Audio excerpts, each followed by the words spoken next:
Good morning everyone. I hope you all are doing fine. और पढ़ाई start हो चुकी है चूँकि प्रॉपर तरीके से, भले ही हम घर पे हैं। अब एक्सक्यूज़ेस नहीं दे सकते कि क्लासरूम प्रोग्राम नहीं हो रहा या फिर और अदर एक्सक्यूज़ेस मुझे लगता है देने की ज़रूरत नहीं है। अगर तुम्हें पढ़ाई करने का पूरा इंटेंशन है तो फिर कोई भी तरह के फैक्टर्स, छोटे मोटे जो जो भी ट्रबल्स हैं, वो तुम्हारे रास्ते में नहीं आ पाते हैं। ठीक है। तो लास्ट लेक्चर में हमने जो भी पढ़ा था, आई होप उसका पूरा नोट्स आपने बना लिया होगा। थोड़ा सा ही हमने पढ़ा हुआ था चूँकि, तो बहुत बड़ा इशू नहीं है, बहुत बड़ा टास्क नहीं है। और दूसरा, अदर जो सब्जेक्ट्स तुम पढ़ रहे हो उनका, उनमें भी जो भी प्रॉपर होमवर्क्स दिए जा रहे हैं वो होमवर्क्स कंप्लीट करना बहुत ज़्यादा ज़रूरी है। ये स्कूल के लिए या टीचर के लिए नहीं है, तुम्हारे अपने लिए है कि चूँकि घर पे हैं, कुछ कर नहीं सकते, थोड़ा सा जितना ज़्यादा प्रोडक्टिव हो पाए उतना ज़्यादा अच्छा है। ऑल्दो क्लासरूम प्रोग्राम वाला जो एक्सपीरियंस है वो वाला मैच नहीं कर सकता, लेकिन एटलीस्ट वी कैन ट्राई ना। ठीक है। तो लास्ट लेक्चर में हमने बात करा था कि साइंस के टर्म्स में वर्क किसको बोलते हैं वो डिफाइन हमने करा था। उसमें हमने दो फैक्टर्स के बारे में बात किया था। आज हम जो है नेक्स्ट टॉपिक स्टार्ट करेंगे और इसमें हमें ये भी पता चलेगा कि एग्जैक्टली कितना वर्क हो रहा है, एग्जैक्टली कितना वर्क हो रहा है, उसका यूनिट कितनी है, इन सब चीज़ों के बारे में हम डिस्कस करेंगे। ठीक है। तो the next topic is work done bye a constant force. How is work defined in science. Constant force के बारे में बात कर रहे हैं। कांस्टेंट फोर्स मतलब कोई एक फोर्स अप्लाई हो रहा हो किसी भी ऑब्जेक्ट के ऊपर और उस फोर्स की वैल्यू चेंज नहीं हो रही हो। चूँकि हम अभी लोअर क्लासेस में, जब हम हायर क्लासेस में आएंगे तो फिर अगर ओवर टाइम फोर्स की वैल्यू बार बार चेंज होते जा रही है, उस सिचुएशन में भी हम वर्क को डिफाइन कर सकते हैं या वर्क की वैल्यू निकाल सकते हैं। लेकिन चूँकि अभी हमारा बिल्कुल बेसिक है, तो अभी हमें बस इतना ही जानना है कि अगर कोई एक खास तरह का फोर्स जिसकी वैल्यू चेंज नहीं हो रही हो, वो लगातार कुछ देर के लिए लग रहा होता, तो फिर कितना वर्क हो रहा होता। ठीक है। कह रहा है कि how is work defined in science. To understand this we shall first consider a case when the force is acting in the direction of displacement. याद रखना, यहाँ पे बोल रहा है कि force is acting in the direction of displacement. मैंने दो सिचुएशन के बारे में बोला था। एक सिचुएशन में जब तुम कार्ड को अपनी तरफ पुल करते हो, ठीक है, और दूसरे सिचुएशन में कार्ड को अपनी तरफ से आगे की तरफ पुश करते हो। दोनों सिचुएशन में, एक सिचुएशन में फोर्स खुद के डायरेक्शन में लगा रहे हो, फोर्स अपनी तरफ लगा रहे हो, और दूसरे सिचुएशन में फोर्स अपने अपोजिट साइड में लगा रहे हो। ठीक है। तो इस सिचुएशन में क्या कह रहा है कि फोर्स जिधर की तरफ लग रहा है उसी तरफ जो है मूवमेंट हो रहा है, उसी तरफ जो है डिस्प्लेसमेंट हो रहा है। इसका मतलब ये हुआ तुमने कार्ड जो था उसको पुश कर दिया है। ठीक है। कार्ड बोल सकते हैं, फिर ट्रॉली बोल सकते हैं। उसको आपने पुश कर दिया तो कुछ कुछ डिस्टेंस से वो जाएगा, क्योंकि उसमें पहिए लगे हुए होते हैं। ठीक है। अब इसमें कह रहा है कि let constant force F acts on an object, let the object be displace through a distance S in the direction of the force. ठीक है। तो ये एक एग्जांपल लिया हुआ है। इस सिचुएशन में कोई एक ऑब्जेक्ट था, ये रहा ऑब्जेक्ट, इस ऑब्जेक्ट के ऊपर फोर्स लग रहा है और जिस डायरेक्शन में फोर्स लग रहा है उसी डायरेक्शन में डिस्प्लेसमेंट भी हो रहा है। ठीक है। तो जिस डायरेक्शन में फोर्स लग रहा है उसी डायरेक्शन में जब डिस्प्लेसमेंट होगा, उस सिचुएशन के बारे में बात कर रहे हैं यहाँ पे। तो क्या बात कर रहा है कि अगर एस डिस्टेंस ट्रेवल किया in the direction of the force, let W be the work done. Work done जो है उसको कैपिटल डब्ल्यू से रिप्रेजेंट कर रहा है। We define work to be equal to the product of the force and displacement. तो यहाँ पे तुम्हें फॉर्मूला मिलता है वर्क का, और वर्क को कैपिटल डब्ल्यू से रिप्रेजेंट करते हैं।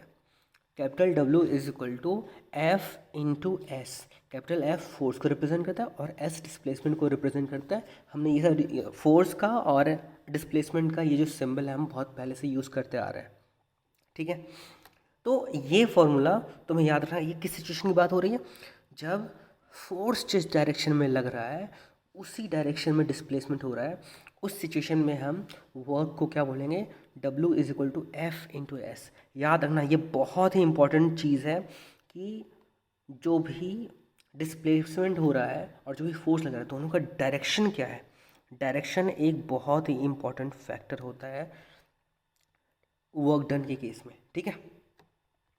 तो आई होप ये सिचुएशन तुम्हें समझ में आ गई होगी।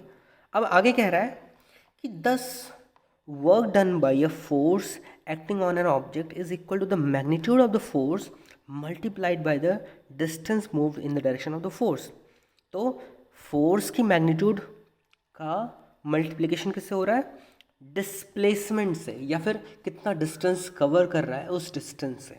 तो अगर मैं बोलूँ कि मेरे पास में ये फॉर्मूला दिया हुआ है W is equal to F into S, तो क्या मैं इससे वर्क का यूनिट निकाल सकता हूँ। फोर्स का यूनिट मुझे पता है क्या होता है, न्यूटन। न्यूटन की जगह पे एक और यूनिट हम यूज़ कर सकते हैं, केजी मीटर पर सेकेंड स्क्वायर। यस, तो फोर्स का यूनिट हो गया न्यूटन और डिस्प्लेसमेंट का यूनिट कितना क्या हो गया, मीटर। तो अगर मैं वर्क का यूनिट निकालना चाहूँ तो यूनिट क्या है, न्यूटन मीटर में बोल सकता हूँ। यस, ठीक है। अब आगे कह रहा है, इस सिचुएशन को पढ़ते हैं। आगे कह रहा है कि ये मल्टीप्लिकेशन के बारे में बात कर लिया था, by the distance move in the direction of the force, work has only magnitude and no direction. अगर डायरेक्शन नहीं है तो ये वेक्टर क्वांटिटी होगी या फिर स्केलर क्वांटिटी होगी। तो the answer is it is a scalar quantity, क्योंकि इसमें डायरेक्शन की ज़रूरत नहीं है। डिस्प्लेसमेंट ये था वेक्टर, डिस्टेंस की बात करें तो वो स्केलर था, ठीक है। ऐसी बाकी सारी चीज़ों को भी हमने पहले डिस्कस किया हुआ है। इन इक्वेशन 11.1 इक्वेशन में क्या कह रहा है, if F is equal to 1 newton, अगर मैंने जो फोर्स अप्लाई किया है वो 1 न्यूटन का होता, and distance covered is equal to, या distance moved is equal to 1 metre, then the work done by the force will be 1 into 1, और न्यूटन के साथ में मीटर जब जुड़ जाएगा तो कितना हो जाएगा, न्यूटन मीटर हो जाएगा, ठीक है। Here the unit of work is newton metre और जूल, ठीक है। न्यूटन मीटर की जगह पे हम जूल वर्ड भी यूज़ कर सकते हैं, और न्यूटन के लिए भी हमने निकाला हुआ था F is equal to M into a, ठीक है। तो मास का क्या होता है, kg, और एक्सेलरेशन क्या होता है, मीटर पर सेकंड स्क्वायर। तो न्यूटन की जगह पे kg मीटर पर सेकंड स्क्वायर लिख सकते हैं।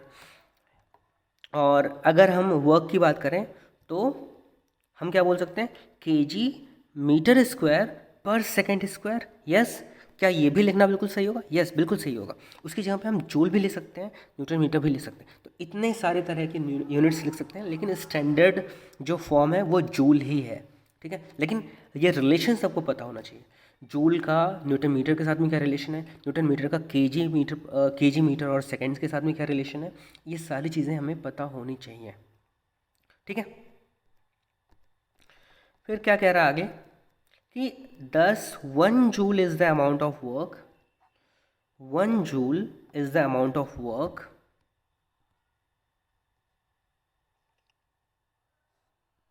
Sorry just a second,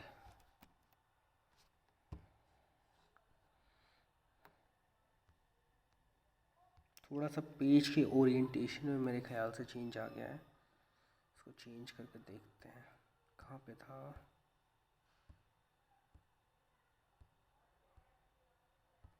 just a second,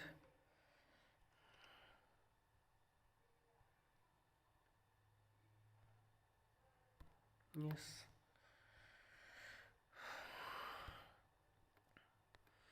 page के ओरिएंटेशन में थोड़ा सा चेंज आ गया था, सॉरी।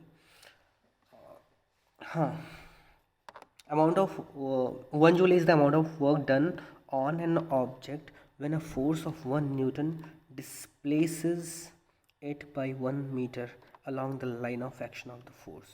तो क्या कह रहा है, किसी भी ऑब्जेक्ट के ऊपर अगर 1 न्यूटन का फोर्स लग रहा है और उसकी वजह से 1 मीटर का डिस्प्लेसमेंट हो रहा है उस ऑब्जेक्ट के ऊपर, तो जो वर्क डन होगा उसको 1 जूल बोलेंगे या फिर 1 न्यूटन मीटर बोलेंगे, ठीक है। आई होप ये चीज़ क्लियर हो गई होगी। आगे बढ़ते हैं, आगे एग्जाम्पल सॉरी ये look at equation 11.1 carefully. What is the work done when the force on the object is 0। what would be the work done when the displacement of the object is zero? Refer to the conditions that are to be satisfied to say that work is done. इस case की बात करें अगर हम, तो यहाँ पे एक मैं नया पेज लेता हूँ. Wait a second.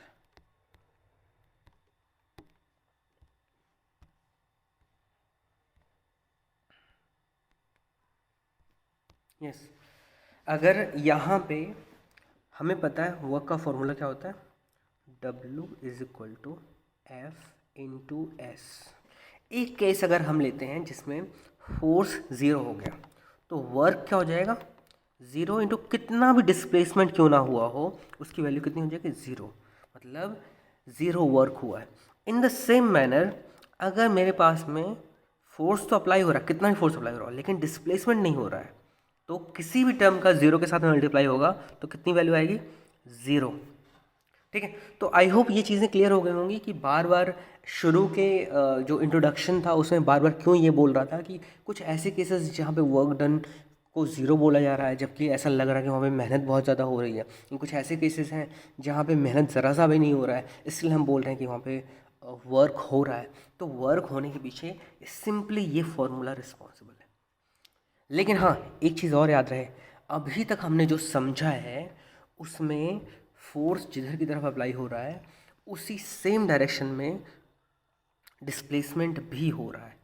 ठीक है, तो इन चीज़ों को कंसिडर करके ही ये वाला इक्वेशन आया हुआ है. अगर कुछ और स्पेशल केसेस आते हैं तो वहाँ पे हम हो सकता हो ये वाला फार्मूला ना अप्लाई कर पाए, या फिर ये भी हो सकता है कि इस फार्मूले को अप्लाई हम करें लेकिन थोड़ा सा उसका तरीका दूसरा हो. ठीक है, तो ये फार्मूला हमेशा याद रखना है कि जिधर की तरफ फोर्स अप्लाई हो रहा है सेम डायरेक्शन में अगर डिस्प्लेसमेंट हो रहा है तो उसके लिए ये फार्मूला बिल्कुल ही सही है. इस पे बेस एक एग्जांपल दिया हुआ है कि मुझे लगता है ये पिक्चर देख के तुम्हें क्लियरली समझ में आ रहा होगा कि एक कोई ऑब्जेक्ट है, उसके ऊपर 5 न्यूटन का फोर्स लग रहा है और उस ऑब्जेक्ट में 2 मीटर का डिस्प्लेसमेंट हो रहा है. तो सिंपली कोई देख के भी बता सकता है, मतलब इसमें कैलकुलेशन भी करने की ज़रूरत नहीं है, देख के ही बता सकता है कि कितना वर्क हो रहा होगा. चूँकि डिस्प्लेसमेंट हो रहा है और फोर्स के डायरेक्शन में ही डिस्प्लेसमेंट हो रहा है, तो हम बोल सकते हैं 5 का मल्टीप्लाई हो जाएगा 2 के साथ में, तो 5 into 10 equal to 10 newton metre, या फिर 10 जूल का एनर्जी खर्च हो रहा है, या 10 जूल का वर्क हो रहा है. ठीक है, अब देखो इससे बेस ये कुछ क्वेश्चंस दिए हुए हैं, एक सिंगल क्वेश्चन दिया हुआ है, तो इस क्वेश्चन को आराम से कर लेना, बहुत ही आसान सा है. ठीक है, और बाकी हम आगे नेक्स्ट लेक्चर में कंटिन्यू करेंगे.